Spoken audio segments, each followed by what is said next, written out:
స్తోత్రం స్తోత్రం స్తోత్రం స్తోత్రం స్తోత్రం స్తోత్రం స్తోత్రం స్తోత్రం స్తోత్రం స్తోత్రం. ప్రభు వాక్యము ద్వారా ఆయన మనతో మాట్లాడినట్లుగా స్తోత్రించదము.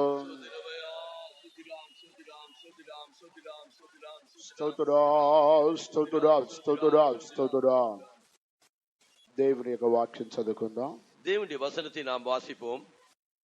మత్తయి సువార్త 24వ అధ్యాయం 3వ వాక్యం చదువుకుందాం. மத்தேயு சுவிசேஷம் 24ஆம் அதிகாரம் 3ஆம் வசனத்தை வாசிப்போம். ఆ తర్వాత 37వ వాక్యము నుండి కొన్ని వాక్యాలు చదువుకుందాం. 37ஆம் వచనத்திலிருந்து சில వచనங்களை వాసిపోం. ఆయన ఒలీవల కొండ మీద కూర్చుండి ఉన్నప్పుడు శిష్యులు ఆయన యొద్దకు ఏకాంతముగా వచ్చి, ఇవి ఎప్పుడు జరుగును? నీ రాకడకును ఈ యుగ సమాప్తికి నీ సూచనలేవి మాతో చెప్పుమనగా, నోవహు దినములు ఎలాగుండెనో మనుష్య కుమారుని రాకడయును అలాగే ఉండును. జల ప్రళయమునకు ముందటి దినములలో నోవహు ఓడలోనికి వెళ్ళిన దినము వరకు వారు తినుచు త్రాగుచు పెండ్లి చేసుకొనుచు పెండ్లికిచ్చుచూ నుండి జల ప్రళయం వచ్చి అందరినీ కొట్టుకుని పోవు వరకు ఎరుగకపోయిరి. అలాగుననే మనుష్య కుమారుని రాకడా ఉండును. దేవునికి స్తోత్రం కలుగునుగాక.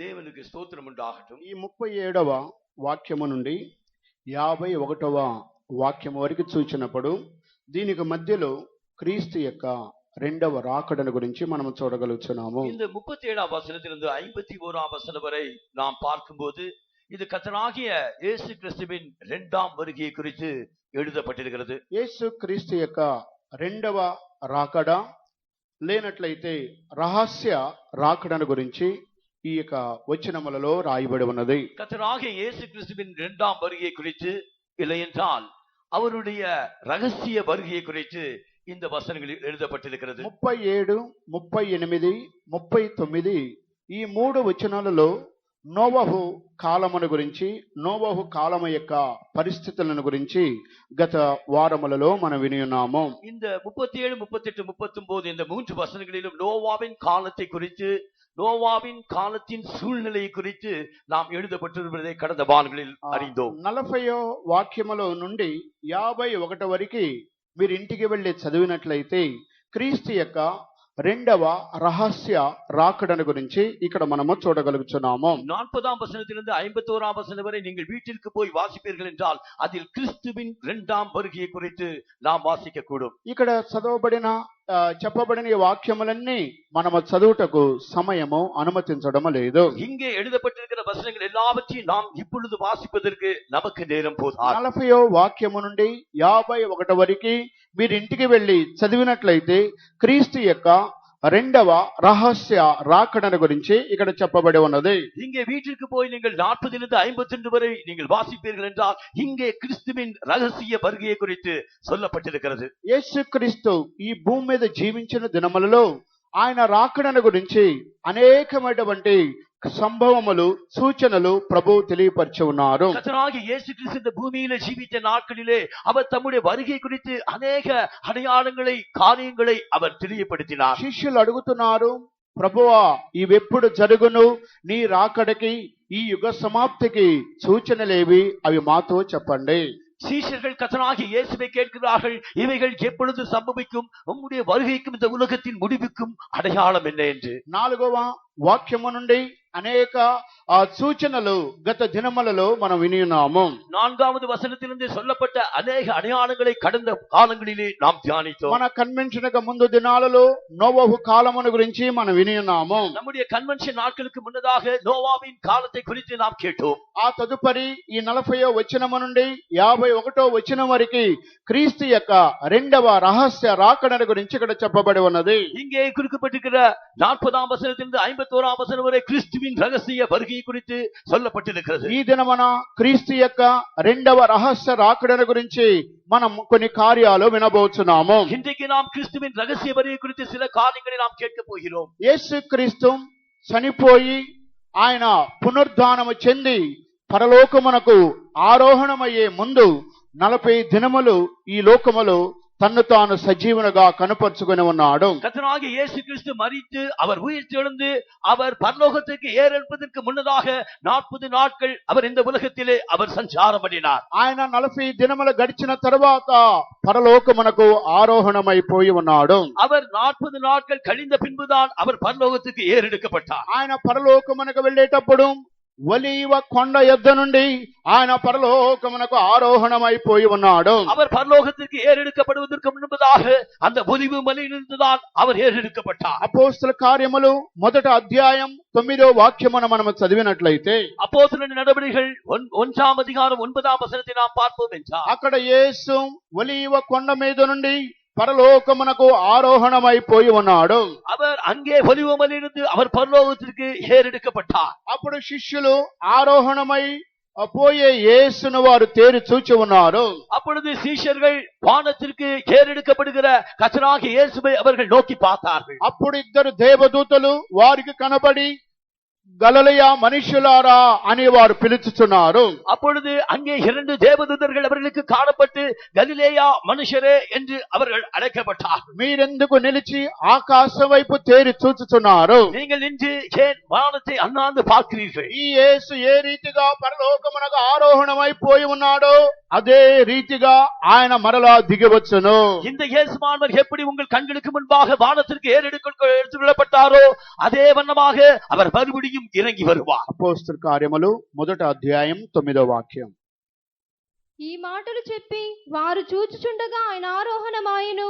అప్పుడు వారి కన్నులకు కనబడకుండా ఒక మేఘము ఆయనను కొనిపోయెను.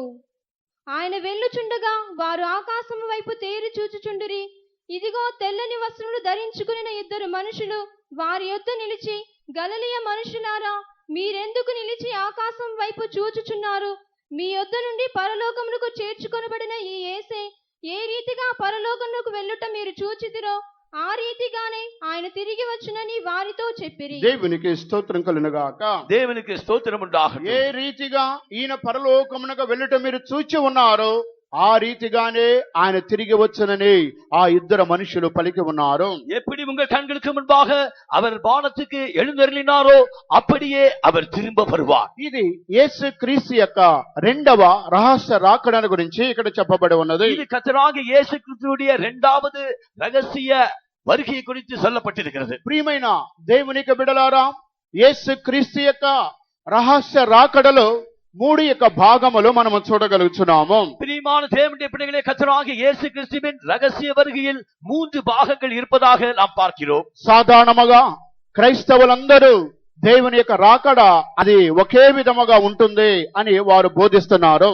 சாதாரணமாக கிறிஸ்தவர்கள் எல்லாரும் கிறிஸ்துவின் 2ஆம் வருகை ஒரே விதத்திலே இருக்கிறது என்று சொல்லுகிறார்கள். యేసు వచ్చినప్పుడు అందరూ కొనిపోబడుతున్నారు. கர்த்தராகிய இயேசு திரும்பி வரும்போது எல்லாரும் எடுத்துக்கொள்ளப்படுவார்கள். యేసు వచ్చినప్పుడు అందరము ఆయన ముఖమును చూచుదురు అని వారు బోధిస్తున్నారు. கர்த்தராகிய இயேசு திரும்பி வரும்போது எல்லாரும் அவருடைய முகத்தை பார்ப்பார்கள் என்று அவர்கள் போதிக்கிறார்கள். కానీ యేసు యొక్క రాకడలో అందరూ కొనిపోబడలేరు. ஆனால் மெய்யாகவே கர்த்தராகிய இயேசு கிறிஸ்து திரும்பி வரும்போது எல்லாரும் எடுத்துக்கொள்ளப்படுவதில்லை. యేసు క్రీస్తు యొక్క రాకడలో 3 భాగములు కనబడుతున్నవి. கர்த்தராகிய இயேசு கிறிஸ்துவின் 2ஆம் வருகையிலே 3 பாகங்கள் காணப்படுகிறது. ఆ 3 భాగములలో మొదటి యొక్క భాగము రహస్య రాకడ అని పిలువబడుతున్నది. அந்த 3 பாகங்களிலே முதலாம் பாகம்தான் ரகசிய வருகையாக அழைக்கப்படுகிறது. ఈ రహస్య రాకడ క్రీస్తునందు మృతులుగా మార్చబడి సంపూర్ణ పరిశుద్ధులుగా మాత్రమే ఆయన రాకడ బోర శబ్దం వినబడుతున్నది. அந்த கர்த்தராகிய இயேசு கிறிஸ்துவின் ரகசிய வருகையின் முதலாம் பாகத்திலே கிறிஸ்துவுக்குள் மரித்த பரிசுத்தவான்களுக்கு மாத்திரம்தான் அந்த எக்கால சத்தம் கேட்கப்படும். ఆయన యొక్క రహస్య రాకడలో ఈ రహస్య రాకడ ఇది మొదటి భాగముగా పిలువబడుతున్నది. அவருடைய வருகையிலே இந்த ரகசிய வருகை என்கிற பாகம் அது முதலாம் பாகமாக அழைக்கப்படுகிறது. రెండవది శ్రమల కాలము అత సాక్షుల కొరకు యేసు రెండవసారి రాబోతున్నాడు. இரண்டாவதாக கர்த்தராகிய இயேசு கிறிஸ்து இந்த உபத்திரவ காலத்தில் மரித்த இரத்த சாட்சிகளுக்காக அவர் திரும்பி வருவார். దానిని బైబిల్లో కోత అని మనం పిలువబడుతున్నాము. அங்கே அதை குறித்து இந்த బైబిలిலே நாம் அறுவடை என்று பார்க்கிறோம். మూడవదిగా చూచినట్లయితే மூன்றாவதாக பார்க்கும்போது బహిరంగ రాకడ అని మనం చూడగలుగుతున్నాము.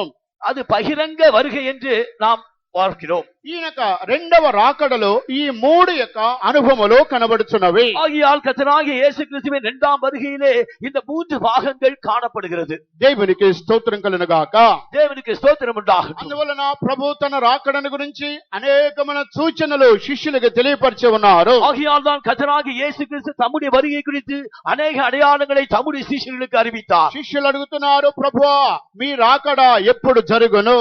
சீஷர்கள் அவரை கேட்கிறார்கள், ஆண்டவரே உம்முடைய வருகை எப்பொழுது சம்பவிக்கும்? ఈ యొక్క యుగ సమాప్తికి సూచనలు ఏవి? இந்த உலகத்தின் முடிவுக்கு அடையாளங்கள் என்ன? దేవుని యొక్క రాకడను గురించి దినాలలో అనేకమైన సూచనలు మనము చూడగలుగుతున్నాము. கர்த்தருடைய வருகை குறித்து அடையாளங்களில் அநேகத்தை நாம் இந்த காலங்களிலே நாம் பார்க்கிறோம். ఈ ఉదయ కాల సమయంలో రహస్య రాకడను గురించి మనం నేర్చుకున్నట్లయితే, இந்த காலவேளையிலே கர்த்தருடைய ரகசிய வருகை குறித்து நாம் கற்றுக்கொள்வோம் ఈ என்றால், యొక్క రహస్య రాకడను గురించి అనేకమైన వాక్యములు పరిశుద్ధ గ్రంథములో రాయబడి ఉన్నవి. இந்த கர்த்தருடைய ரகசிய வருகையை குறித்து அநேக வசனங்கள் வேதத்திலே சொல்லப்பட்டிருக்கிறது. ఈ రహస్య రాకడ క్రైస్తవులందరికీ ఇది తెలియనటువంటి ఒక అనుభవం అంటున్నది. இந்த கிறிஸ்துவின் ரகசிய வருகை கிறிஸ்தவர்கள் எல்லாருக்கும் தெரிந்த ஒரு காரியமாக இருக்கிறது. దీని గురించి పలు విధమైన ఉదాహరణలు వేద గ్రంథములో రాయబడి ఉన్నవి. இதற்கு அடுத்த உதாரணங்கள் பல இந்த வேதத்திலே எழுதப்பட்டிருக்கிறது. రహస్య రాకడకి గుర్తులు ఏమిటి? இந்த ரகசிய வருகைக்கு அடையாளங்கள் என்ன? ఒక ఉదాహరణ మత్తయి సువార్త 24వ అధ్యాయములో మనం చూడగలుగుతున్నాము. அதற்கு ஒரு உதாரணம் நாம் மத்தேயு சுவிசேஷம் 24ஆம் அதிகாரத்தில் பார்க்கிறோம். 42వ వాక్యం చదువుకుందాం. 42ஆம் వచనం. కావున ఏ దినమున మీ ప్రభువు వచ్చునో మీకు తెలియదు గనుక మెలకువగా నుండుడి. ఏ దినమున మీ ప్రభు వచ్చునో మీకు తెలియదు గనక మెలకువగా ఉండుడి. உங்கள் ஆண்டவர் இந்த நாளிலே வருவார் என்று நீங்கள் அறியாதிருக்கிறபடியால் விழித்திருங்கள். ఏ దినమున మీ ప్రభు వచ్చునో మీకు తెలియదు గనక మీరు మెలకువగా ఉండండి. உங்கள் கர்த்தர் இந்த நாளிலே வருவார் என்று நீங்கள் அறியாதிருக்கிறபடியால் நீங்கள் விழித்திருங்கள். ఆ దేవుని యొక్క రాకడ దినము ఏ రోజు వచ్చునో మనకు తెలియదు కాబట్టి మనం మెలకువగా ఉండాలి. நம்முடைய கர்த்தருடைய வருகை எப்பொழுது வரும் என்று நாம் அறியாதிருக்கிறபடியால் தான் நாம் எப்பொழுது விழித்திருக்க வேண்டும். అందువల్ల ఈ యొక్క రాకడకి పేరేమిటంటే రహస్య రాకడ. ஆகையால் தான் இந்த கர்த்தருடைய வருகைக்கு பெயர் என்னவென்றால் ரகசிய வருகை. ఇది ఈ లోకములో ఏ మనుషుడికి కూడా తెలియనే తెలియదు. இந்த காரியமானது இந்த உலகத்தின் எந்த மனுஷனுக்கும் தெரியவே தெரியாது. ఈ రహస్య రాకడను గురించి కుమారుడైన యేసు క్రీస్తుకు కూడా తెలియదు. இந்த ரகசிய வருகையின் நாளை குறித்து கர்த்தராகிய குமாரனாகிய இயேசு கிறிஸ்துவுக்கும் தெரியாது. మత్తయి సువార్త 24వ అధ్యాయం 36వ వాక్యములో రాయబడి ఉన్నది. மத்தேயு சுவிசேஷம் 24ஆம் அதிகாரம் 36ஆம் வசனத்திலே எழுதப்பட்டிருக்கிறது. అయితే ఆ దినమును గూర్చియు ఆ గడియను గూర్చియు తండ్రి మాత్రమే ఎరుగును గాని ఏ మనుషుడైనను పరలోకమందలి దూతలైనను కుమారుడైనను ఎరుగరు. దేవునికి స్తోత్రం కలుగును గాక. தேவனுக்கு ஸ்தோத்திரம் உண்டாகட்டும். ఆ దినమున గురించి ఆ గడియను గురించి తండ్రి మాత్రమే ఎరుగును. அந்த நாளை குறித்து அந்த நாளிகை குறித்து அந்த பிதா ஒருவர் தான் அறிவார். ఆ దినమున గురించి ఏ మనుష్యుడికి తెలియదు. அந்த நாளை குறித்து எந்த மனிதனும் அறியான். ఆ దినమున గురించి పరలోకములో ఉన్న దూతలకి తెలియదు. அந்த நாளை குறித்து பரலோகத்தில் உள்ள தூதர்களும் அறியார்கள். ఆ కుమారుడైన యేసు క్రీస్తు కూడా తెలియదు. குமாரனாகிய இயேசு கிறிஸ்துவுக்கும் தெரியாது. కానీ ఆ దినమున గురించి తండ్రికి ఒక్కడికే తెలుసు. அந்த நாளை குறித்து பிதாவாகிய தேவனுக்கு மாத்திரம்தான் தெரியும். ఆ కుమారుడికి కూడా తెలియదు. அந்த குமாரனுக்கு கூட தெரியாது. పరలోకములో ఉన్న దేవ దూతలకి తెలియదు. பரலோகத்தில் இருக்கிற தேவதூதர்களுக்கும் தெரியாது. ఏ మనుష్యుడికి తెలియదు.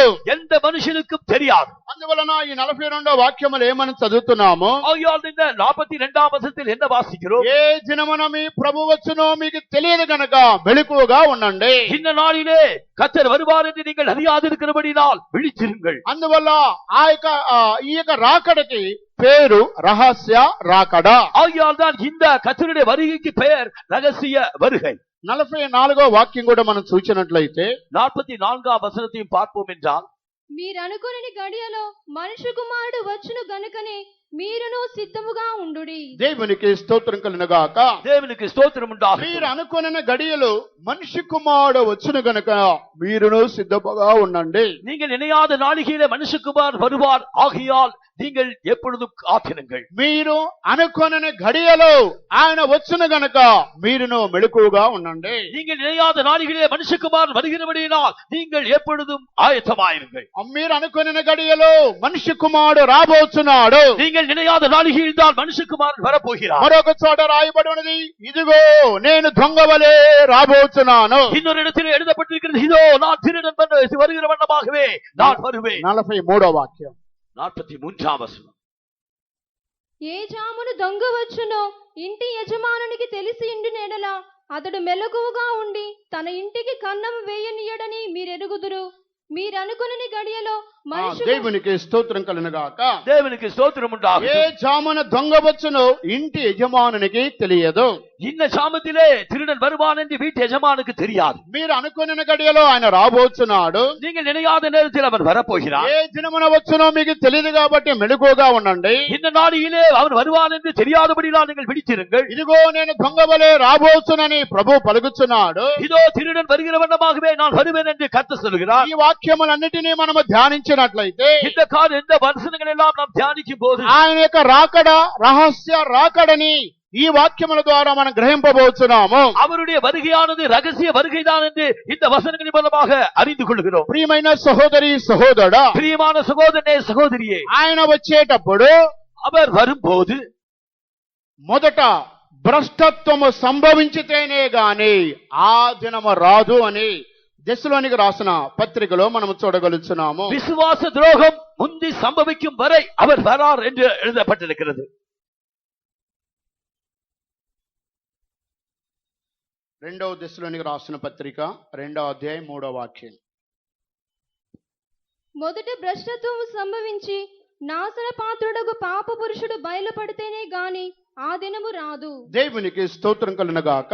தேவனுக்கு ஸ்தோத்திரம் உண்டாகட்டும். మొదట భ్రష్టత్వము సంభవించి నాశన పాత్రుడకు పాప పురుషుడు బయలుపడితేనే గాని ఆ దినము రాదు. விசுவாச துரோகம் முந்தி சம்பவித்து அந்த கேட்டின் மகன் வெளிப்பட்டாலுடைய அந்த நாள் வராது. దేవుని యొక్క రహస్య రాకడకు ముందు సంఘములో దేవునికి జనుల మధ్యలో భ్రష్టత్వం మొట్టమొదటగా సంభవింపబోతున్నది. கர்த்தராகிய இயேசு கிறிஸ்துவின் ரகசிய வருகைக்கு முன்னதாக சபையிலே ஒரு விசுவாச துரோகம் சம்பவிக்க போகிறது. ఇదే మత్తయి సువార్త 24:12లో అక్రమము విస్తరించుట కొలది అనేకుల ప్రేమ చల్లారనని రాయబడి ఉన్నది. இதே மத்தேயு சுவிசேஷம் 24ஆம் அதிகாரம் 12ஆம் வசனத்தில் அக்கிரமத்தின் மிகுதியினால் அநேகருடைய அன்பு தணிந்து போம் என்று எழுதப்பட்டிருக்கிறது. వ్యక్తిగత జీవితములో, కుటుంబములో, సంఘములో మొట్టమొదటగా భ్రష్టత్వము సంభవించితేనే కాని ఆ దినము రాదు. தனிப்பட்ட ஜீவித்திலும் குடும்ப ஜீவித்திலும் சபையிலும் கூட அந்த விசுவாச துரோகம் முந்தி நேரிட்டாலுடைய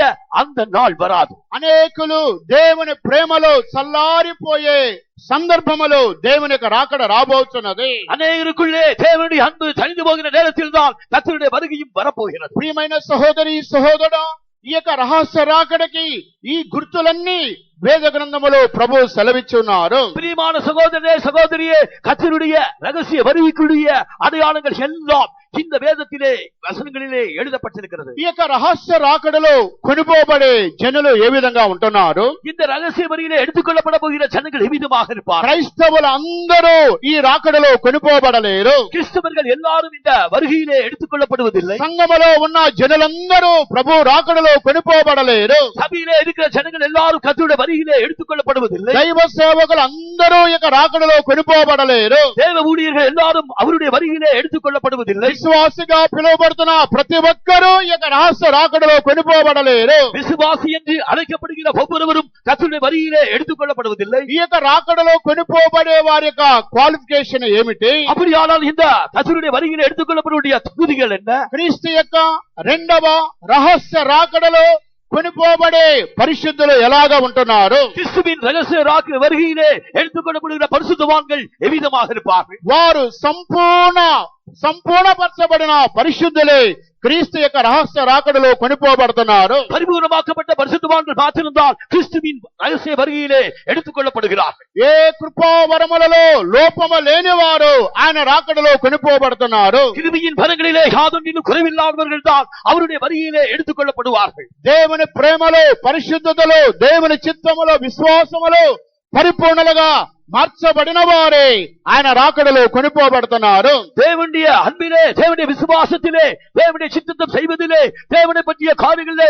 பரிபூர்ணமாக்கப்பட்டவர்கள் தான் அவருடைய வருகையிலே கொண்டு போகப்படுவார்கள். వారు మరణించక మునుపు వారికి జీవితములో సంపూర్ణముగా మార్చబడిన వారే ఆయన రాకడలో కొనిపోబడుతున్నారు. அவர்கள் தாம் மரிப்பதற்கு முன்னதாகவே பரிபூர்ணமாக்கப்பட்டவர்கள் தான் அவர்கள் வருகையிலே எடுத்துக் கொள்ளப்படுவார்கள். ఉదాహరణ, ఒక 5 నిమిషములలో దేవుని యొక్క రాకడ వచ్చినట్లయితే, உதாரணமாக ஒரு 5 நிமிஷத்திலே கர்த்தருடைய வருகை இருக்கும் என்றால், ఇక్కడ సజీవులుగా ఉన్న వారందరూ కూడా ఆయన రాకడలో కొనిపోబడలేరు. இங்கே உயிரோடு இருக்கிற நாம் எல்லாரும் அவருடைய வருகையிலே கொண்டு போகப்படுவதில்லை. వీరిలో సంపూర్ణముగా పరిశుద్ధపరచబడిన వారు మాత్రమే ఆయన రాకడలో కొనిపోబడుతున్నారు. நம்மிலே பரிபூர்ணமாக்கப்பட்ட பரிசுத்தவான்கள் மாத்திரம்தான் அவருடைய வருகையிலே கொண்டு போகப்படுவார்கள். ఒకవేళ మనకంటే ముందు మరణించిన వారు అనేక మంది పరిశుద్ధులు ఉన్నారు. நமக்கு முன்னதாக மரித்த பரிசுத்தவான்கள் அநேகர் இருக்கிறார்கள். ఈ చనిపోయిన వారు కూడా ఆయన రాకడలో అందరూ కొనిపోబడలేరు. அவ்விதமாக மரித்தவர்கள் எல்லாரும் கூட கர்த்தருடைய வருகையிலே அவர்கள் எல்லாரும் கொண்டு போகப்படுவதில்லை. చనిపోయిన వారిలో కూడా ఎవరైతే సంపూర్ణముగా దేవుని దృష్టిలో ఉంటున్నారో వారి సమాధులే తెరవబడుచున్నవి. மரித்தோரிலும் யார் பரிபூர்ணமாக்கப்பட்ட பரிசுத்தவான்களாக கர்த்தருடைய பார்வையில் இருந்தார்களோ அவர்களுடைய கல்லறைகள் மாத்திரம் திறக்கப்படும். చనిపోయినా సరే, బ్రతికినా సరే, ఈ 2 గ్రూపులలో సంపూర్ణముగా పరిశుద్ధపరచబడిన వారు మాత్రమే ఆయన యొక్క రహస్య రాకడలో వారు కొనిపోబడుతున్నారు. மரித்தவர்களாக இருந்தாலும் உயிரோடு இருந்தாலும் யார் பரிபூர்ணமாக்கப்பட்ட பரிசுத்தவர்களாக இருந்தார்களோ அவர்கள் மாத்திரம்தான் கர்த்தருடைய ரகசிய வருகையிலே எடுத்துக் கொள்ளப்படுவார். వారిని గురించి దేవుని యొక్క వాక్యమును మనం చూచినట్లయితే, அவர்களை குறித்து தேவனுடைய வசனத்தை நாம் பார்ப்போம் என்றால், మొదటి కొరింథీయులకు రాసిన పత్రిక 15వ అధ్యాయమునకు మనం వచ్చినప్పుడు முதலாம் கொரிந்தியர் 15ஆம் அதிகாரத்துக்கு நாம் வருவோம் என்றால் 51వ వాక్యం నుండి చదువుకుందాం. 51ஆம் வசனத்திலிருந்து வாசிப்போம். ఇదిగో మీకు ఒక మర్మము తెలుపుచున్నాను. మనమందరము నిద్రించుము గాని నిమిషములో ఒక రెప్పపాటున కడబూరం రోగు గాని మనమందరము మార్పు పొందుదుము. బూరం రోగును, అప్పుడు మృతులు అక్షయులుగా లేపబడుదురు. మనము మార్పు పొందుదుము. క్షయమైన ఈ శరీరము అక్షయతను ధరించుకొనవలసి ఉన్నది. మర్త్యమైన ఈ శరీరము అమర్త్యతను ధరించుకొనవలసి ఉన్నది. ఈ క్షయమైనది అక్షయతను ధరించుకొనినప్పుడు, ఈ మర్త్యమైనది అమర్త్యతను ధరించుకొనినప్పుడు దేవునికి స్తోత్రం కలుగుగాక. தேவனுக்கு ஸ்தோத்திரம் ఇదిగో உண்டாகட்டும். మీకు ఒక మర్మము తెలుపుచున్నాను. இதோ ஒரு ரகசியத்தை நான் உங்களுக்கு அறிவிக்கிறேன். బైబిల్లో 13 విధములైన మర్మములు ఉన్నవి. இந்த வேதத்திலே 13 ரகசியங்கள் எழுதப்பட்டிருக்கிறது. ఈ 13 రహస్య మర్మములలో క్రీస్తు యొక్క రాకడ ఇది ఒక మర్మముగా, రహస్యముగా పిలువబడుతున్నది. இந்த எழுதப்பட்ட 13 ரகசியங்களிலே கிறிஸ்துவின் ரகசிய வருகை ஒரு ரகசியமாக எழுதப்பட்டிருக்கிறது. ఈయన రాకడ యొక్క రహస్యము, మర్మము యొక్క విశేషత ఏమిటి? இந்த கர்த்தருடைய ரகசிய வருகையின் முக்கியம் என்ன? ఇదిగో నేను మీకు ఒక మర్మము తెలుపుచున్నాను. இதோ ஒரு ரகசியத்தை நான் உங்களுக்கு ఆ அறிவிக்கிறேன். మర్మము ఏమిటంటే, அந்த ரகசியம் என்னவென்றால், నిమిషము రెప్పపాటులో మనము రూపాంతరము పొందబోచున్నాము. ஒரு நிமிஷத்திலே ஒரு இமைப்பொழுதிலே நாம் மறுரூபாக்கப்பட போகிறோம். మనము నిద్రించకపోయినా సరే, நாம் மரிக்காவிட்டாலும் சரி, ఒకవేళ కొంతమంది క్రీస్తునందు నిద్రించిన వారు ఉంటున్నారు, ஒருவேளை கிறிஸ்துவுக்குள் மரித்தவர்கள் சிலர் இருக்கிறார்கள். వారు మొట్టమొదటగా క్రీస్తు యొక్క బూర శబ్దమును వినబోచున్నారు. அவர்கள் தான் முதலாவதாக அந்த எக்கால சத்தத்தை கேட்க போகிறார்கள். ఒకవేళ సజీవులుగా ఉన్నటువంటి మనము ఆ బూర శబ్దము మనము కూడా వినబోచున్నాము. அவ்விதமாகவே உயிரோடு இருக்கிற நாமும் அந்த எக்கால சத்தத்தை கேட்க போகிறோம். కనుక నిమిషము రెప్పపాటులో ఆ కడబూరం మ్రోగగానే நிமிஷத்திலே இவர் இமைப்பொழுதிலே அந்த எக்காலம் துணிக்கும் போது మనమందరము మార్పు పొందబోతున్నాము. இதோ நாம் எல்லாரும் மறுரூபமாக்கப்பட போகிறோம். అప్పుడు బూర మ్రోగును అని రాయబడి ఉన్నది. அப்பொழுது எக்காலம் துணிக்கும் என்று எழுதப்பட்டிருக்கிறது. మనమందరము మార్పు చెందబోతున్నాము. இதோ நாம் எல்லாரும் மறுரூபமாக்கப்பட போகிறோம். క్షయమైన ఈ శరీరము అక్షయతను ధరించుకొనవలసి ఉన్నది. இதோ அழிவுள்ள இந்த சரீரம் அழியாமையை தரித்துக் கொள்ள போகிறது. మత్యమైన ఈ శరీరము అమర్చతను ధరించుకొనవలసి ఉన్నది. சாவுக்கு ஏதுவாகிய இந்த சரீரம் ஓர் சாவாமையை அது தரித்துக் கொள்ள போகிறது. సజీవులుగా ఉన్న మనము ఆ బూర శబ్దమును వినబోతున్నాము. உயிரோடு இருக்கிற நாம் தான் அந்த எக்கால சத்தத்தை கேட்க போகிறோம். ఆ బూర శబ్దం అది దేవుని బూర శబ్దము. இதோ அந்த எக்கால துணியானது அது தேவனுடைய எக்கால சத்தம். అది ప్రధాన దూత యొక్క శబ్దము. அதுதான் பிரதான தூதனுடைய சத்தம். ఆ యొక్క బూర ఆర్భాటముతో దూతలు ఊరబోతున్నారు. இதோ அந்த எக்கால துணியோடு ஒரு ஆர்ப்பாட்ட சத்தத்தோடு அந்த தேவதூதன் வெளிப்பட போகிறார். ఆ బూర శబ్దము ప్రపంచమంతా కూడా వినబడుతున్నది. ஆம், அந்த எக்கால துணி முழு உலகத்துக்கும் கேட்க போகிறது. ఆ బూర శబ్దము అందరికీ వినబడదు. அந்த எக்கால சத்தமானது எல்லாருக்கும் கேட்கப்பட மாட்டாது. క్రీస్తునందు సంపూర్ణముగా మృతులైన వారు సమాధి చేయబడి వారు ఏ దేశంలో ఉన్నా సరే వారికి ఆ బూర శబ్దం వినబడుతున్నది. கிறிஸ்துவுக்குள்ளே பரிமுகமாக்கப்பட்டு கிறிஸ்துவுக்குள் மரித்த பரிசுத்தவான்கள் அந்த எக்கால சத்தத்தை அவர்கள் எந்த உலகத்திலே அடக்கப்படப்பட்டிருந்தாலும் அவர்கள் தான் கேட்க போகிறார். వారు క్రీస్తులో సంపూర్ణముగా వారి జీవితం చేసిన వారుగా ఉన్నట్లయితే அவர்கள் கிறிஸ்துவுக்குள்ளாக ஒரு பரிபூரணமான ஜீவித்தை செய்தவர்களாக இருந்தார். వారు అండమానులో ఉన్నా సరే ఆ బూర శబ్దం వారికి వినబడుతున్నది. அவர்கள் அந்தமானிலே இருந்தாலும் சரி அவர்கள் அந்த எக்கால சத்தத்தை கேட்பார்கள். క్రీస్తునందు సంపూర్ణముగా మార్చబడిన వారు అమెరికాలో ఉన్నా సరే ఆ బూర శబ్దం వారికి వినబడుతుంది. கிறிஸ்துவுக்குள் பரிமுகமாக்கப்பட்டு மரித்த அவர்கள் அமெரிக்காவிலே இருந்தாலும் சரி அவர்களுக்கு கேட்கப்படுகிறது. క్రీస్తునందు సంపూర్ణముగా మార్చబడిన వారు సింగపూర్లో ఉన్నా సరే ఆ బూర శబ్దం వారికి వినబడుతుంది. கிறிஸ்துவுக்குள் பரிமுகமாக்கப்பட்டு மரித்தவர்களாய் அவர்கள் சிங்கப்பூரில் இருந்தாலும் சரி அவர்களுக்கு கேட்கப்படுகிறது. క్రీస్తునందు సంపూర్ణముగా మార్చబడిన వారు ఆస్ట్రేలియాలో ఆఫ్రికాలో ఉన్నా సరే ఆ బూర శబ్దం వారికి వినబడుతుంది. கிறிஸ்துவுக்குள் பரிமுகமாக்கப்பட்ட பரிசுத்தவான்கள் அவர்கள் ஆஸ்திரேலியாவிலும் ஆப்பிரிக்காவிலும் இருந்தாலும் அவர்களுக்கு இந்த எக்கால சத்தம் கேட்கப்படுகிறது. ఈ యొక్క మైకు శబ్దం ఈ నాలుగు గోళ్ల మధ్యలో ఉన్న వారికి వినపడుతుంది. இந்த மைக்குடைய సత్తமானது இந்த நாலு சுவர்கள் மத்தியில் இருக்கிறவர்களுக்கு தான் கேட்கப்படுகிறது. కానీ ఆ దేవుని బూర శబ్దం క్రీస్తునందు మృతులైన వారు ఈ యొక్క హోల్ వరల్డ్ లో వారు ఏ దేశంలో ఉన్నా సరే వారికి ఆ బూర శబ్దం వినబడుతుంది. ஆனால் அந்த தேவனுடைய எக்கால துணி அது இந்த உலகத்தில் எந்த நாட்டில் இருந்தாலும் சரி அவருடைய பரிவுருவாக்கப்பட்ட பரிசுத்தவான்களுக்கு அது கேட்கப்படுகிறது. క్రైస్తవులందరికీ ఆ బూర శబ్దం వినబడదు. கிறிஸ்தவர்கள் எல்லாருக்கும் அந்த எக்கால சத்தம் கேட்கப்படுவதில்லை. క్రీస్తులో సంపూర్ణంగా మార్చబడిన వారే ఆ బూర శబ్దం వినబోతున్నారు. கிறிஸ்துவுக்குள் பரிமுகமாக்கப்பட்ட பரிசுத்தவான்கள் மாத்திரம்தான் அந்த எக்கால சத்தத்தை கேட்க போகிறார். వారు మాత్రమే ఈ యొక్క రహస్య రాకడలో కొనిపోబడబోతున్నారు. அவர்கள் தான் கர்த்தருடைய ரகசிய வருகையிலே கொண்டு போகப்படுவார்கள். క్రీస్తు యొక్క రహస్య రాకడలో క్రైస్తవులందరూ ఎత్తబడలేరు. கிறிஸ்துவுடைய ரகசிய வருகையிலே கிறிஸ்தவர்கள் எல்லாரும் அவர்கள் எடுத்துக் கொள்ளப்படுவதில்லை. జగత్పునాది వేయబడక మునుపు సియోన్ యెరూషలేము నిమిత్తము నియమింపబడిన వారికి ఆ బూర శబ్దం వినబడుతున్నది. இதோ உலக தோற்றத்திற்கு முன்பே எருசலேமுக்காகவும் சியோனுக்காகவும் உருவாக்கப்பட்டவர்கள் தான் அந்த எக்கால சத்தத்தை கேட்பார்கள். అందువల్ల ఆ రహస్య రాకడను గురించి అనేకమైన సూచనలు మనము విని ఉన్నాము. ஆகையால் தான் இந்த ரகசிய வருகை குறித்து அநேக அடையாளங்களை நாம் கேட்டோம். మీరు అనుకున్న గడియలో ఆయన రాబోతున్నాడు. நீங்கள் அறியாத நாளிகையிலே அவர் வருவார். మీ ఏ జామున దొంగ వచ్చినో మీకు తెలియదు కనుక మెలకువగా ఉండండి. உங்கள் ஆண்டவர் இந்த நாளிலே வருவார் என்று நீங்கள் அறியாதிருக்கிறபடியால் நீங்கள் விழித்திருங்கள். ఈ యొక్క రహస్య రాకడను గురించి అనేక మంది క్రైస్తవులకు ఇది తెలియదు. இந்த ரகசிய வருகை குறித்து அநேக கிறிஸ்தவர்கள் அறிவதில்லை. క్రీస్తునందు సంపూర్ణంగా మార్చబడిన వారే ఈ రహస్య రాకడలో కొనిపోబడుతున్నారు. கிறிஸ்துவுக்குள் பரிமுகமாக்கப்பட்ட பரிசுத்தவான்கள் மாத்திரம்தான் இந்த ரகசிய வருகையிலே கொண்டு போகப்படுவார்கள். ఈ రహస్య రాకడను గురించి మరొక వాక్యాన్ని మనం చూచినట్లయితే இந்த ரகசிய வருகை குறித்து இன்னொரு வசனத்தை நாம் பார்ப்போம் என்றால் మొదటి దెస్సలోనికీయులకు రాసిన పత్రిక முதலாம் தெசலோனியர் 4వ అధ్యాయం 14వ వాక్యం నుండి చదువుకుందాం. 4వ அதிகாரம் 16వ వచనத்திலிருந்து వాసిద్దాం.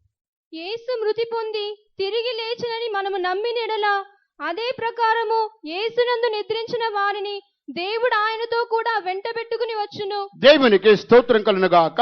தேவனுக்கு ஸ்தோத்திரம் உண்டாகட்டும். యేసు మృతి పొంది తిరిగి లేచనని ఈ రెండవ రాకడలో కొనిపోబడేవారు నమ్మవలెను. இவ்விதமாக கர்த்தராகிய இயேசு கிறிஸ்து மரித்து அவர் உயிர்த்தெழுந்தார் என்று இந்த இரண்டாம் வருகையிலே கொண்டு போகப்படுகிறவர்கள் விசுவாசிக்க வேண்டும். క్రీస్తు యొక్క రెండవ రహస్య రాకడలో నీవు కొనిపోబడాలంటే మొట్టమొదటగా యేసు మృతి పొంది తిరిగి లేచెనని నీవు హృదయములో విశ్వసించవలెను. நீ கர்த்தராகிய இயேசு கிறிஸ்து மரித்து அவர் உயிர்த்தெழுந்தார் என்று நீ விசுவாசித்தால் அவருடைய வருகையிலே நீ கொண்டு போகப்படுவாய். నీవు తిరిగి రెండవ రాకడలో నీవు ఎత్తబడాలంటే நீ கர்த்தருடைய இரண்டாம் வருகையிலே எடுத்துக்கொள்ளப்பட வேண்டும் என்றால் దానికి ముందు నీ హృదయములో ఒక విశ్వాసం ఉండాలి. அதற்கு முன்னதாக உன்னுடைய இதயத்திலே ஒரு விசுவாசம் ఆ இருக்கிறது. విశ్వాసం ఏంటి?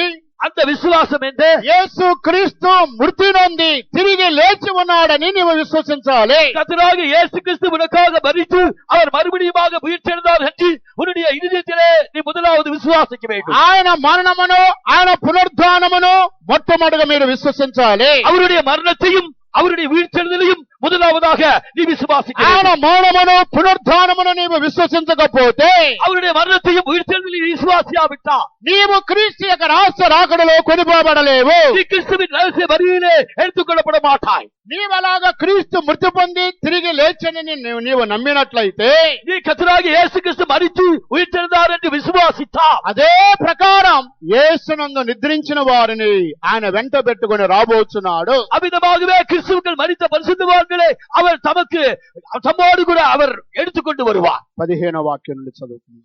15వ వచనத்திலிருந்து మేము ప్రభువు మాటను బట్టి మీతో చెప్పినదేమనగా, ప్రభువు రాకడ వరకు సజీవులమై నిలిచిండు మనము నిద్రించిన వారి కంటే ముందుగా ఆయన సన్నిధి చేరము. ఆర్భాటముతోను ప్రధాన దూత శబ్దముతోను దేవుని బూరతోను పరలోకము నుండి ప్రభువు దిగివచ్చును. క్రీస్తునందుండి మృతులైన వారు మొదట లేతురు. ఆ మీదట సజీవులమై నిలిచిండు మనము వారితో కూడా ఏకముగా ప్రభువుని ఎదుర్కొనుటకు ఆకాశ మండలమునకు మేఘముల మీద కొనిపోబడుదుము. కాగా మనము సదాకాలము ప్రభువుతో కూడా ఉందుము. కాబట్టి ఈ మాటల చేత ఒకరినొకడు ఆదరించుకొనుడి. దేవునికి స్తోత్రం కలుగును గాక. தேவனுக்கு ஸ்தோத்திரம் உண்டாகட்டும். ఇక్కడ యేసుక్రీస్తు యొక్క రహస్య రాకడను గురించి మనం చూడగలుగుతున్నాము. இங்கே கர்த்தராகிய இயேசு கிறிஸ்துவுடைய ரகசிய வருகையை குறித்து நாம் வாசிக்கிறோம். ఆయన ఆర్భాటముతో రాబోచున్నాడు. அவர் அந்த சத்தத்தோடு அவர் வரப்போகிறார். ప్రధాన దూత శబ్దముతో రాబోచున్నాడు. அவர் பிரதான தூதனுடைய சத்தத்தோடு வரப்போகிறார். దేవుని బూరతో ఆయన రాబోచున్నాడు. அவர் தேவ எக்காலத்தோடு வரப்போகிறார். క్రీస్తునందు మృతులైన వారు మొదట లేపబడుతున్నారు. கிறிஸ்துவுக்குள் மரித்தவர்கள் முதலாவது எழுந்திருப்பார்கள். ఆ మీదట సజీవులుగా ఉన్నవారు తిరిగి లేపబడుతున్నారు.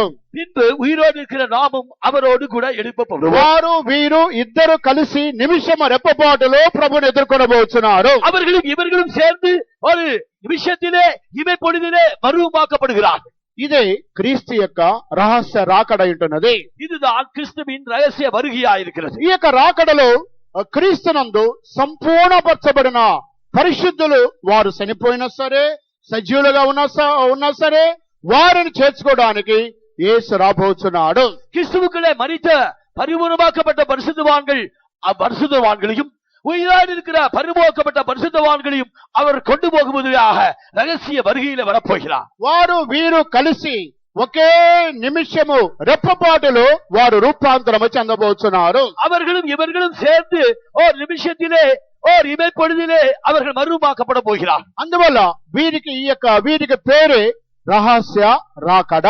ஆகையால் தான் இதற்கு பெயர் ரகசிய வருகை. వీరిని చేర్చుకోవడానికి యేసు రాబోతున్నాడు. இவர்களை சேர்த்துக் கொள்வதற்காக இயேசு வரப்போகிறார். వీరిని చేర్చుకోవడానికి యేసు వచ్చేటప్పుడు ఆర్భాటముతో ఆయన రాబోతున్నాడు. இவர்களை சேர்த்துக் கொள்வதற்காக கர்த்தராகிய இயேசு வரும்போது அவர் ஆரவாரத்தோடு வருவார். ప్రధాన దూత శబ్దముతో రాబోతున్నాడు. அவர் பிரதான தூதனுடைய சத்தத்தோடு வருவார். కడబోర దేవుని బూర శబ్దముతో రాబోతున్నాడు. அந்த தேவ எக்கால துணியோடு அவர் வருவார். ఆయన పరలోకములో నుండి దిగి రాబోతున్నాడు. அவர் பரலோகத்திலிருந்து இறங்கி வருவார். ఈ యొక్క రహస్య రాకడ వచ్చినప్పుడు ఈ మూడు యొక్క శబ్దములతో క్రీస్తు రాబోతున్నాడు. அந்த ரகசிய வருகை என்று நாம் சொல்லும்போது இந்த மூன்று விதமான துணியோடு இயேசு வருவார். అందువల్ల ఈ యొక్క రహస్య రాకడ ఇది కుమారుడైన యేసుక్రీస్తు కూడా తెలియదు. இந்த ரகசிய வருகை இந்த கர்த்தராகிய இயேசு கிறிஸ்து குமாரனாகிய இயேசு கிறிஸ்துவுக்கும் தெரியாது. పరలోకములో ఉన్న దేవదూతలకి తెలియదు. பரலோகத்தில் இருக்கிற தேவதூதர்களும் அறியார். ఏ మనుషుడికి తెలియదు. எந்த மனுஷனுக்கும் தெரியாது. పరిశుద్ధులుగా పిలువబడుతున్న వారికి తెలియదు. பரிசுத்தவான்கள் என்று அழைக்கப்படுவர்களுக்கும் ఏ தெரியாது. విశ్వాసికి తెలియదు. எந்த விசுவாசிக்கும் தெரியாது. అందువల్ల మీరు అనుకొనిన గడియలో ఆయన రాబోచున్నాడు. ஆம், நீங்கள் நினையாத வேளையிலே அவர் வருவார். ప్రభు ఏ దినమున వచ్చునో మీకు తెలియదు. ஆண்டவர் எந்த நாளில் வருவாரோ உங்களுக்கு ఇదిగో தெரியாது. నేను దొంగవలే రాబోచున్నాను. இதோ, நான் திருடன் வருகிற வண்ணமாகவே வருவேன். అందువల్ల ఆయన యొక్క రహస్య రాకడ అని పేరు.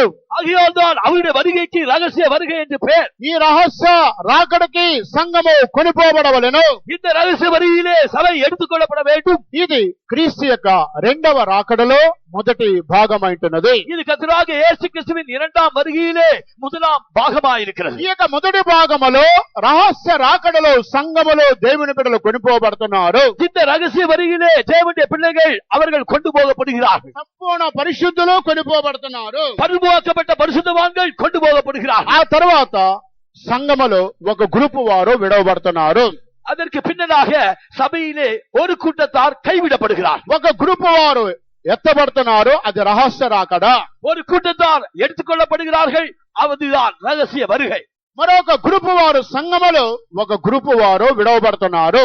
இன்னொரு கூட்டத்தார் சபையிலே கைவிடப்படுகிறார்கள். ఈ చేయి విడవబడిన వారి యొక్క పరిస్థితి ఏమిటి? இந்த கைவிடப்பட்டவர்களுடைய நிலை என்ன? వీరికి ఒక ఛాన్స్ దేవుడు అనుగ్రహింపబోతున్నాడు. இவர்களுக்கும் இன்னொரு தருணம் தேவன் கொடுக்க போகிறார். ఈ లోకములో వారు విడవబడుతున్నారు కాబట్టి వారిని అంత్యక్రీస్తు అనగా క్రీస్తు విరోధి అనేటువంటి ఒక వ్యక్తి వారిని ఏలుబడి చేయబోతున్నాడు. இந்த கைவிடப்பட்டவர்களை அந்தி கிறிஸ்து, அதாவது கிறிஸ்து விரோதி அவர்களை ஆளுகை செய்ய போகிறார்.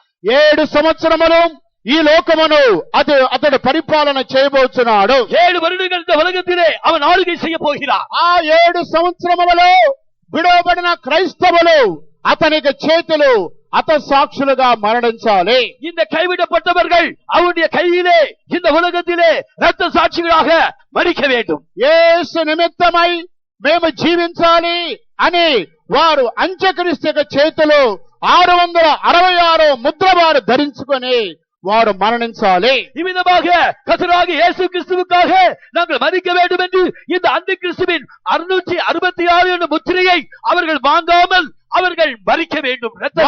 వారు అంత్యక్రీస్తుని ఎదిరిస్తున్నారు. அவர்கள் அந்தி கிறிஸ்துவை எதிர்க்கிறார்கள். 666 ముద్రను వారు ఎదిరిస్తున్నారు. 666 என்கிற முத்திரையை அவர்கள் எதிர்க்கிறார்கள். మాకు యేసు కావాలి, எனக்கு இயேசு வேண்டும், మాకు పరలోక రాజ్యము కావాలి, எனக்கு పరలోక రాజ్యం வேண்டும். మా యొక్క కొరతలు బలహీనతల వలన దేవుని రాకడలో మేము చేయి విడిచిపెట్టబడి ఉన్నాము. என்னுடைய குற்றங்களினால் குறைகளினால் கர்த்தருடைய வருகையிலே நான் கைவிடப்பட்டேன் అని వారు 666 ముద్రను నిరాకరించి అంత్యక్రీస్తుని ఎదిరించి వారు హతసాక్షులుగా మరణిస్తున్నారు. அவர்கள் 666 என்கிற முத்திரையை எதிர்த்து அவர்கள் அந்தி கிறிஸ்துவை எதிர்த்து அவர்கள் இரத்த சாட்சியாக மரிக்கிறார்கள். అప్పుడు దీనికి మధ్యలో అంత్యక్రీస్తుకి పరలోకములో ఉన్న దేవదూతలకి సాతాను సైన్యానికి పరలోకములో ఒక యుద్ధం జరగబోతున్నది. அப்பொழுது இந்த அந்தி கிறிஸ்துவுக்கும் சாத்தானுக்கும் அவருடைய சேனைகளுக்கும் தேவதூதர்களுக்கும் ஒரு யுத்தம் நடைபெற போகிறது. సాతానికి దేవునికి ఒక యుద్ధము, இந்த சாத்தானுக்கும் தேவனுக்கும் ஒரு யுத்தம் வரப்போகிறது. సాతాను దూతలకి దేవదూతలకి ఒక యుద్ధం అంటున్నది. இந்த சாத்தானுடைய தூதர்களுக்கும் தேவனுடைய தூதர்களுக்கும் ஒரு யுத்தம் வரப்போகிறது.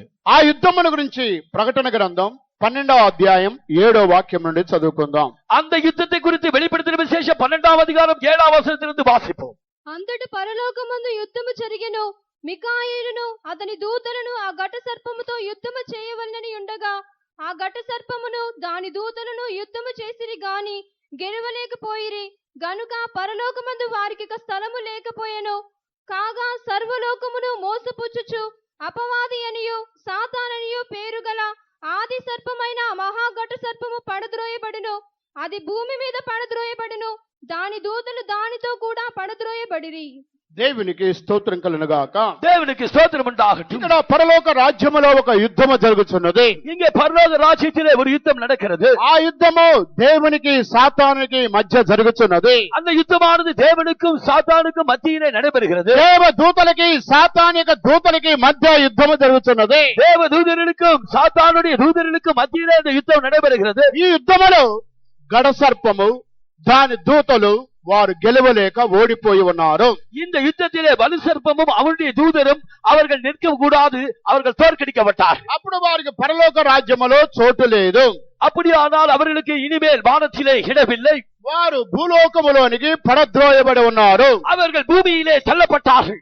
భూలోకములోనికి పడద్రోయబడిన తర్వాత విడవబడిన క్రైస్తవులను ఈ గడసర్పం అంత్యక్రీస్తు పరిపాలన చేయబోతున్నాడు. இவ்விதமாக இந்த உலகத்திலே கைவிடப்பட்டவர்களை துன்பப்படுத்தும்படியாக இவர்கள் அந்திகிறிஸ்துவோடு இணைந்து செயல்பட போகிறார்கள். అప్పుడు ఈ యొక్క యుద్ధములో గడసర్పము దాని దూతలు వారు దేవుని బిడ్డలను హింసిస్తున్నారు. இந்த வலுசர்ப்பமும் அவனுடைய தூதர்களும் இந்த தேவனுடைய கைவிடப்பட்ட பிள்ளைகளை அவர்கள் துன்பப்படுத்துவார்கள். ప్రియమైన దేవుని బిడ్డలారా, ఈ యొక్క శ్రమల కాలములో జయం పొందిన క్రైస్తవులను చేర్చుకోవడానికి క్రీస్తు రాబోతున్నాడు. இந்த உபத்திரவ காலத்திலே ஜெயம் பெற்ற ஒரு கூட்டத்தாரை சேர்த்துக் கொள்வதற்காக இயேசு மறுபடியும் வருவார். వీరిని గురించి ప్రకటన గ్రంథం 14వ అధ్యాయంలో కూడా మనం చూడగలుగుతున్నాము. இதை குறித்து வெளிப்படுத்தின விசேஷம் 14ஆம் அதிகாரத்தில் நாம் வாசிக்க கூடும். 14వ వాక్యం నుండి చదువుకుందాం. 14ஆம் వచనத்திலிருந்து వాసిப்போம். మరియు నేను చూడగా ఇదిగో తెల్లని మేఘము కనబడెను. మనుష్య కుమారుని పోలిన ఒకడు ఆ మేఘము మీద ఆసీనుడై ఉండెను. ఆయన శిరస్సు మీద సువర్ణ కిరీటమును, చేతిలో వాడిగల కొడవలియును ఉండెను. అప్పుడు మరి ఒక దూత దేవాలయములో నుండి వెడలు వచ్చి, భూమి పైరు పండి ఉన్నది, కోతకాలము వచ్చినది, నీ కొడవలి పెట్టి కోయమని గొప్ప స్వరముతో ఆ మేఘము మీద ఆసీనుడై ఉన్నవానితో చెప్పెను. మేఘము మీద ఆసీనుడై ఉన్నవాడు తన కొడవలి భూమి మీద వేయగా భూమి పైరు కోయబడెను. దేవునికి స్తోత్రం కలుగుగాక. தேவனுக்கு ஸ்தோத்திரம் உண்டாகட்டும். ఇక్కడ తెల్లని మేఘము మీద మనిషి కుమారుని పోలిన ఒక వ్యక్తి కూర్చొని ఉన్నాడు. இங்கே வெண்மையான மேகத்தில் மனுஷகுமாரனுக்கு ஒப்பான சுரூபமுடையவர் உட்கார்ந்திருந்தார். ఈయన శిరస్సు మీద సువర్ణమైన బంగారు కిరీటము ఉన్నది. அவருடைய சிரசின் மேல் பொற்கிரீடம் வைக்கப்பட்டிருக்கிறது. ఆయన చేతిలో వాడిగల కొడవలి ఉన్నది. அவருடைய கையிலே கருக்கான அரிவாள் இருக்கிறது. అప్పుడు ఒక దూత వచ్చి ఆయనతో మాట్లాడుచున్నది. அப்பொழுது வேறொரு தூதன் வந்து அவரோட கூட பேசுகிறார். భూమి పైరు పండి ఉన్నది, నీ చేతిలో ఉన్న కొడవలి విసిరివేయము. இதோ பூமியின் பயிர் முதிர்ந்தது, அதை அறுப்பதற்காக உம்முடைய கையிலே இருக்கிற அரிவாளை வீசும் என்றார். నీ చేతిలో ఉన్న కొడవలి విసిరి వేసినప్పుడు ఆ పండిన పైరు కోయబడుతున్నది. இதோ உம்முடைய கையிலே இருக்கிற அரிவாளை நீ நீட்டும் போது அந்த முதிர்ந்த பயிரானது அறுக்கப்படும். కోత కాలము వచ్చి ఉన్నది. அறுவடையின் நாள் வந்துவிட்டது. ఇది శ్రమల కాలము యొక్క హతసాక్షుల గురించి చెప్పబడి ఉన్నది. இது இந்த உபத்திரவ காலத்து இரத்த சாட்சிகளை குறித்து சொல்லப்பட்டிருக்கிறது. లేదా క్రీస్తు యొక్క రహస్య రాకడలో రెండవ భాగమునకు వీరు చెందిన వారు.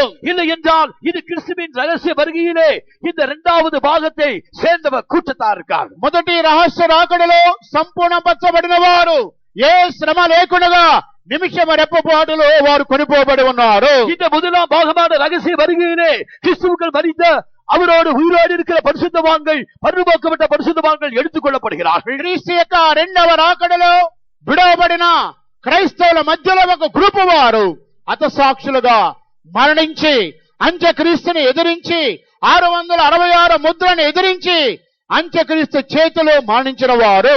இந்த இரண்டாம் வருகையிலே இரண்டாம் பாகத்தை நாம் பார்க்கும் போது அவர்கள் ஒரு கூட்டத்தார். அவர்கள் இந்த 666 முத்திரை எதிர்த்து இந்த அந்திகிறிஸ்தை எதிர்த்து அந்திகிறிஸ்துவின் கையினாலே இரத்த சாட்சிகளாக கொல்லப்பட்டவர்கள். ప్రియమైన దేవుని బిడ్డలారా, ఆయన యొక్క రహస్య రాకడలో వీరు రెండవ వరుసకు చెందిన వారుగా కనబడుతున్నారు. இவர்கள் அவருடைய இரண்டாம் வருகையிலே இரண்டாம் பாகத்தை சேர்ந்த ரகசிய உபத்திரவ காலத்து இரத்த சாட்சிகளின் கூட்டத்தாராய் காணப்படுகிறார். ఈ యొక్క రహస్య రాకడలో మూడవ భాగమును మనం చూసినట్లయితే இந்த ரகசிய வருகையின் மூன்றாம் பாகத்தை நாம் பார்க்கும் போது వీరు మహాశ్రమల నుండి వచ్చిన వారు. இவர்கள் மகா உபத்திரவத்திலிருந்து வந்தவர்கள். శ్రమల కాలములో చివరి రెండవ భాగములో వీరు యూదుల వలన హింసింపబడిన వారు.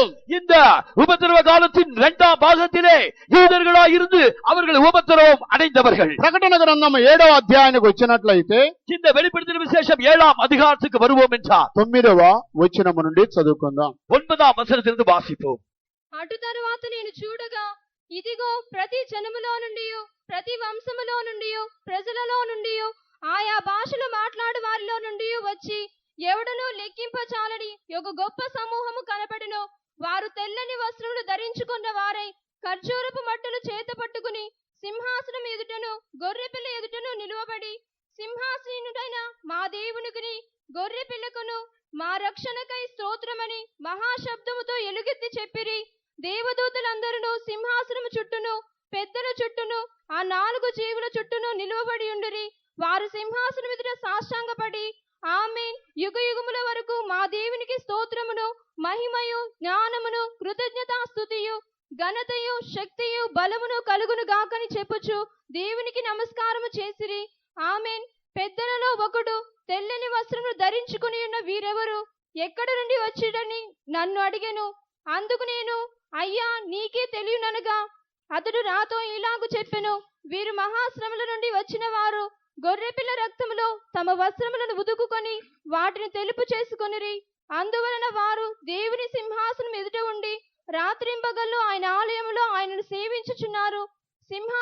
సింహాసనాసీనుడైన వాడు తానే తన గుడారము వారి మీద కప్పును. వారికి ఇక మీదట ఆకలి అయినను దాహమైనను ఉండదు. సూర్యుని ఎండ అయినను ఏ వడగాలి అయినను వారికి తగులదు. ఏలైనగా సింహాసన మధ్య మందుండు గొర్రెపిల్ల వారికి కాపరి అయి జీవజలముల బుగ్గల ఎద్దుకు వారిని నడిపించును. దేవుడే వారి కన్నుల నుండి ప్రతి బాష్ప బిందువును తుడిచివేయును. దేవునికి స్తోత్రం కలుగునుగాక. దేవునికి స్తోత్రం ఉండాలి. వీరు మహాశ్రమల యొక్క 2వ భాగములో నుండి వీరు కాపాడబడిన వారు. இவர்கள் மகா உபத்திரவத்திலே அந்த 2ஆம் பாகத்திலே இவர்கள் காப்பாற்றப்பட்டவர்கள். అందువలన 13వ వాక్యములలో తెల్లని వస్త్రములు ధరించుకున్న వీరెవరు, ఎక్కడి నుండి వచ్చారని నన్ను అడిగాను. இதான் ஆகையால் தான் இந்த 13ஆம் வசனத்திலே இந்த வெள்ளை அங்கி தரித்தவர்கள் யார், இவர்கள் எங்கே இருந்து வந்தவர்கள் என்று கேட்கிறார். అందుకు నేను, అయ్యా నీకే తెలియనని చెప్పితిని. அப்பொழுது ஆண்டவனே அது உமக்கே தெரியும் என்றேன். అప్పుడు వీరు మహాశ్రమల నుండి వచ్చిన వారు. அப்பொழுது இவர்கள் மகா உபத்திரவத்திலிருந்து வந்தவர்கள். గొర్రెపిల్ల రక్తములో తమ వస్త్రములు ఉదుకుకొని తెలుపు చేసుకుని వారు. இவர்கள் தங்கள் ஆட்டுக்குழு வஸ்திரங்களை ஆட்டுக்குட்டியானவருடைய ரத்தத்திலே தோய்த்து வெளுத்தெடுத்தவர்கள். ప్రియమైన సహోదరి సహోదరుడా, వీరు 1,44,000 మంది యూదులను బయలుపరుచున్నది. இது 1,44,000 ముద్ర పోడబట్ట యూదర్களை வெளிப்படுத்துகிறது. ఈ 7వ అధ్యాయం మొదటి నుండి మీరు ఇంటికి వెళ్లి చదువుకున్నట్లయితే இந்த 7ஆம் அதிகாரம் 1ஆம் వచనத்திலிருந்து வீட்டிற்கு போய் வாசிப்பீர்கள் என்றால் 12 గోత్రములలో ఒక్కొక్క గోత్రములలో 12,000 మంది, 12 గోత్రங்களிலே ஒவ்வொரு கோத்திரத்திலும் 12,000 பேர். 1,44,000 మంది యూదులను వారిని గురించి ఇక్కడ రాయబడి ఉన్నది. இந்த முத்திரை போடப்பட்ட 1,44,000 யூதர்களை 44,000 யூதர்களை குறித்து இங்கே எழுதப்பட்டிருக்கிறது. 7వ అధ్యాయంలో 1,44,000 మంది యూదులను గురించి ఇక్కడ ముద్రింపబడి ఉన్నది. இங்கே 7ஆம் அதிகாரத்திலே 1,44,000 யூதர்கள் முத்திரை போடப்பட்டதை குறித்து எழுதப்பட்டிருக்கிறது. ప్రకటన గ్రంథం 14వ అధ్యాయంలో 1,44,000 మంది ఉన్నారు. இந்த வெளிப்படுத்தின விசேஷம் 14ஆம் அதிகாரத்திலே இன்னொரு 1,44,000 பேர் இருக்கிறார்கள். వారు సియోను పర్వతం మీద గొర్రెపిల్లతో నిలబడిన 1,44,000 మంది. அவர்கள் சீயோன் மலையிலே ஆட்டுக்குட்டியானவரோடு நிற்கிற 1,44,000 ஊழியர்களாய் காணப்படுகிறார்கள். వీరు వారు ఇద్దరు కలిపి ఒకటే కాదు. இவர்களையும் அவர்களையும் அந்த லட்சத்தை குறித்து பார்க்கும்போது அவர்கள் ஒரே கூட்டத்தார் அல்ல. వీరు వేరు వారు వేరు. இவர்கள் வேறு அவர்கள் வேறு. వీరు మహాశ్రమల నుండి వచ్చిన వారు. இவர்களோ மகா உபத்திரவத்திலிருந்து வந்தவர்கள். అందువలన వీరిని గురించి ప్రకటన గ్రంథం 1వ అధ్యాయం 7వ వాక్యం మనం చూసినట్లయితే இதை குறித்து இந்த வெளிப்படுத்தின விசேஷம் 1ஆம் அதிகாரம் 7ஆம் வசனத்தை வாசிப்போம் என்றால் ఇక్కడ ఇది బహిరంగ రాకడని చెప్పబడి ఉన్నది. இதோ இது பகிரங்க வருகை என்று சொல்லப்படுகிறது. ఇదిగో ఆయన మేఘారూఢుడై వచ్చుచున్నాడు. ప్రతి నేత్రము ఆయనను చూచును. ఆయనను పొడిచిన వారును చూచెదరు. భూజనులందరూ ఆయనను చూచి రొమ్ము కొట్టుకుందురు. అవును, ఆమేన్. దేవునికి స్తోత్రం కలుగునుగాక. దేవునికి స్తోత్రం ఉండాలి. ఆయన మేఘారూఢుడై వచ్చుచున్నాడు. அவர் மேகங்களுடனே வருகிறார். ప్రతి నేత్రము ఆయనను చూచును. கண்கள் யாவும் அவரை காணும். ఆయనను పొడిచిన వారు ఆయన చూచెదరు, அவரை குத்தினவர்களும் அவரை காண்பார்கள். జనులందరూ ఆయన చూచి రొమ్ము కొట్టుకుందరు. இதோ பூமியின் கோத்திரத்தில் எல்லாரும் அவரை பார்த்து புலம்புவார்கள். ఇది రహస్య రాకడ అంటున్నది. இதுதான் இந்த బహిరంగமான வருகையா இருக்கிறது. యూదులందరూ కూడా బహిరంగంగా యేసును చూడబోతున్నారు. యూదர்கள் எல்லாரும் బహిరంగமாக இயேசுவை பார்க்க போகிறார்கள். ఆయనను పొడిచిన వారు ఆయనను చూడబోతున్నారు. அவர்களை குத்தினவர்கள் பார்க்க போகிறார்கள். ఆయనను చూచి రొమ్ము కొట్టుకోబోతున్నారు. அவரை பார்த்து அவர்கள் மார்பிலே அடித்துக் கொள்ள போகிறார்கள். మేఘ రూఢుడై బహిరంగముగా రాబోతున్నాడు. அவர் மேலுడే அவர் బహిరంగமாக வருவார். ఆయన యొక్క రాకడలో ఈ 3 భాగములు కనబడుతున్నవి. அவருடைய வருகையிலே இந்த 3 பகுதிகள் காணப்படுகிறது. మనము మొదటి భాగమునకు చెందిన వారంగా కనబడవలెను. நாம் அந்த முதலாம் பாகத்தை சேர்ந்தவர்களாய் காணப்படுவோம். శ్రమల కాలములో ఎవరు హతసాక్షులుగా మారకూడదు. இதோ உபத்திரவ காலத்தில் ரத்த சாட்சிகளாய் நாம் மாறக்கூடாது. అంత్య క్రీస్తుకి ఎవరు లోబడకూడదు. இதோ அந்த கிறிஸ்துவுக்கு யாரும் அடிமையாக கூடாது. 666 ముద్ర ఎవరు ధరించుకోకూడదు. 666 ముద్రని யாரும் ధరించుకు కొనకూడదు. మహాశ్రమల కాలములో ఎవరు కూడా చిక్కుకొనకూడదు. உபத்திரவ காலத்தில் யாரும் சிக்கிக் கொள்ளக்கூடாது. మన యేసు త్వరలో రాబోతున్నాడు. యేసు சீக்கிரமாய் வரப்போகிறார். ఆయన రాకడలో మనం కొనిపోబడాలి. அவருடைய வருகையில்தானே நாம் கொண்டு போகப்பட வேண்டும். రాబోతున్నాడు. చిరునది పోల வரப்போகிறார். సంపూర్ణపరచబడిన పరిశుద్ధుల వరకు యేసు రాబోతున్నాడు. இதோ மனித பரிசுத்தவான்களுக்காக அவர் வரப்போகிறார். ఆయన రహస్య రాకడలో మనమందరం కొనిపోబడాలి. அவருடைய ரகசிய வருகையிலே நாம் எல்லாரும் கொண்டு போகப்பட வேண்டும். రహస్య రాకడతో సమీపముగా ఉన్నది. அவருடைய ரகசிய வருகையானது அதிக சமீபமாக இருக்கிறது. ఆయన రాకడకు మనమందరం సిద్ధపడాలి. அவருடைய வருகைக்கு நாம் எல்லாரும் ஆயத்தமாவோம். శ్రమల కాలములో ఎవరు చిక్కుకొనకూడదు. உபத்திரவ காலத்திலே யாரும் சிக்கிக் கொள்ளக்கூடாது. ఆ శ్రమల కాలములో ఎవరు ఉండకూడదు. உபத்திரவ காலத்திலே யாரும் இருக்கக்கூடாது. ఆ మహిమగల దినము కొరకు ప్రభు మనలందరినీ సిద్ధపరచునుగాక. அந்த மகிமையின் நாளுக்காக கர்த்தர் நம்மை எல்லாரையும் ஆயத்தமாக்குவாராக. జీవించి మృతి నొందిన శుద్ధులతో క్రీస్తునందు జీవించి మృతి నొందిన శుద్ధులతో సజీవుల మగు మనమేకముగా ప్రభువలే మారెదము. సజీవుల మగు మనమేకముగా ప్రభువలే మారెదము. యేసు దిగెదరు యేసు దిగెదరు ఘన సంపదకై. యేసు దిగెదరు యేసు దిగెదరు ఒక నిమిషములో. యేసు దిగెదరు యేసు దిగెదరు ఘన సంపదకై. యేసు దిగెదరు యేసు దిగెదరు ఒక నిమిషములో. కాంచెతో కనిపెట్టెను పరిశుద్ధుల కాలముతో. కాంచెతో కనిపెట్టెను పరిశుద్ధుల కాలముతో. చేర్చును మహిమాసనమునందు అది ఏమా భాగ్యము. చేర్చును మహిమాసనమునందు అది ఏమా భాగ్యము. యేసు దిగెదరు యేసు దిగెదరు తన సంపదకై. యేసు దిగెదరు యేసు దిగెదరు ఒక నిమిషములో. యేసు దిగెదరు యేసు దిగెదరు తన సంపదకై. యేసు దిగెదరు యేసు దిగెదరు ఒక నిమిషములో. యేసు దిగెదరు యేసు దిగెదరు తన సంపదకై. యేసు దిగెదరు యేసు దిగెదరు ఒక నిమిషములో. యేసు దిగెదరు యేసు దిగెదరు తన సంపదకై. యేసు దిగెదరు యేసు దిగెదరు ఒక నిమిషములో. స్తోత్రం స్తోత్రం స్తోత్రం స్తోత్రం స్తోత్రం స్తోత్రం స్తోత్రా. ప్రభు మన కూటమును ఆస్వాదించిన దయ కొరకై స్తోత్రించదము. స్తోత్రం స్తోత్రం స్తోత్రా. పాటల ద్వారా, అభిషేకం ద్వారా, సాక్ష్యం ద్వారా, వర్తమానము ద్వారా దేవుడి క్రియ చేసిన దయ కొరకై స్తోత్రించదము. స్తోత్రుడా. యవనస్తులందరి ప్రయాణములో ప్రభు తోడుగా ఉండినట్లుగా స్తోత్రించదము. స్తోత్రుడా. యూత్ క్యాంపును ఆస్వాదించినట్లుగా స్తోత్రించదము. తండ్రి, కుమార, పరిశుద్ధాత్మ దేవుని కొరకై స్తోత్రించదము. స్తోత్రం. ప్రార్థించే పరిశుద్ధమైన మా దేవాయ మంచి కొరకు స్తోత్రం తండ్రి.